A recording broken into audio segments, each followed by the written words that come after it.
messieurs les journalistes, mesdames, messieurs, chers invités. Je voudrais avant tout propos vous dire merci.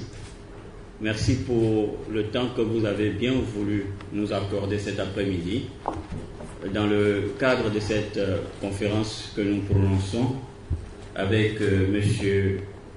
Alaoui, M. Hassan Alaoui, président directeur général de e-conférence, notre partenaire dans l'organisation de l'événement qui nous réunit cet après-midi.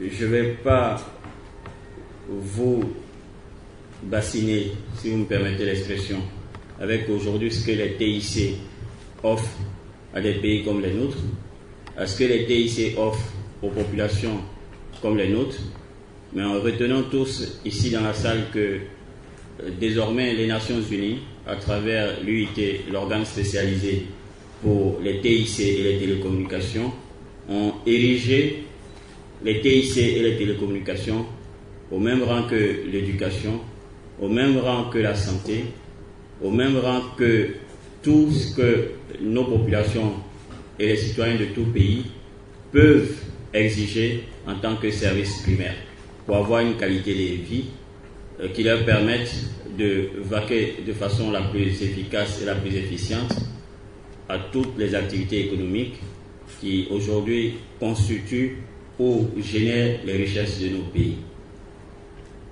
Je pense que si cet après-midi vous êtes tous dans cette salle, c'est parce que vous êtes en accord avec nous de ce que les TIC sont un élément clé, un élément moteur pour le développement et pour le bien-être de nos populations.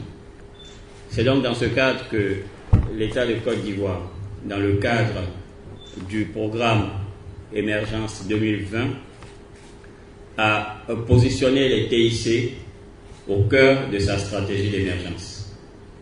Et cela a mis en place un nouveau cadre organisationnel du secteur des TIC et à l'occasion de la mise en place de ce cadre, une agence nouvelle qui est l'Agence nationale du service universel des télécommunications, en charge du développement des télécommunications et de l'accessibilité de tous, partout sur toute l'étendue du territoire, au service de base des TIC, a été créée, à la faveur de la prise de l'ordonnance du 21 mars 2012. C'est donc vous dire que l'État de Côte d'Ivoire, dans sa stratégie, dans son plan de développement, a jugé nécessaire de mettre en place une agence. Et c'est au nom de cette agence que je vous parle cet après-midi. Vous la connaissez, certes, mais il était important pour moi de rappeler les motivations, les raisons et les ressorts qui ont suscité la mise en place d'une telle agence. Donc c'est assurer le développement des TIC au profit et au bien, pour le bien, permettez, de l'ensemble de nos populations.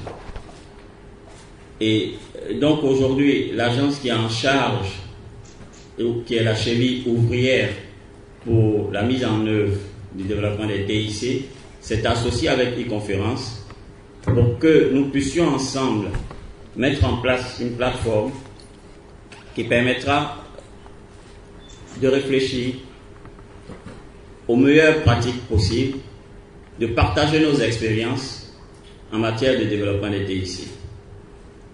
Mieux que ce qui se fait, ou la particularité par rapport à ce qui se fait usuellement, ici nous parlons d'échanges sud-sud.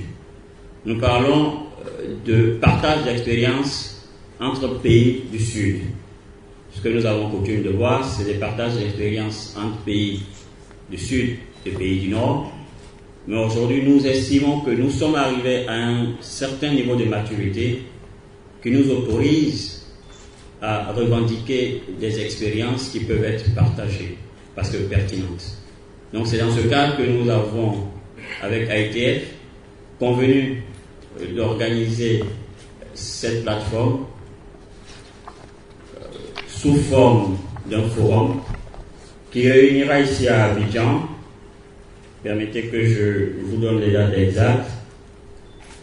Les 26 et 27 mars 2015, dans le cadre de l'événement justement dénommé Africa IT and Telecom Forum, dans sa deuxième édition, qui réunira, dis-je, plus d'une quarantaine de pays. environ une trentaine d'intervenants, environ 400 participants de tout pays. Sont attendus aussi une demi-douzaine de ministres, une quarantaine de multinationales, les directeurs généraux des postes des pays de la sous-région, les directeurs généraux des autorités de régulation, éventuellement nos collègues des agences de développement des télécommunications.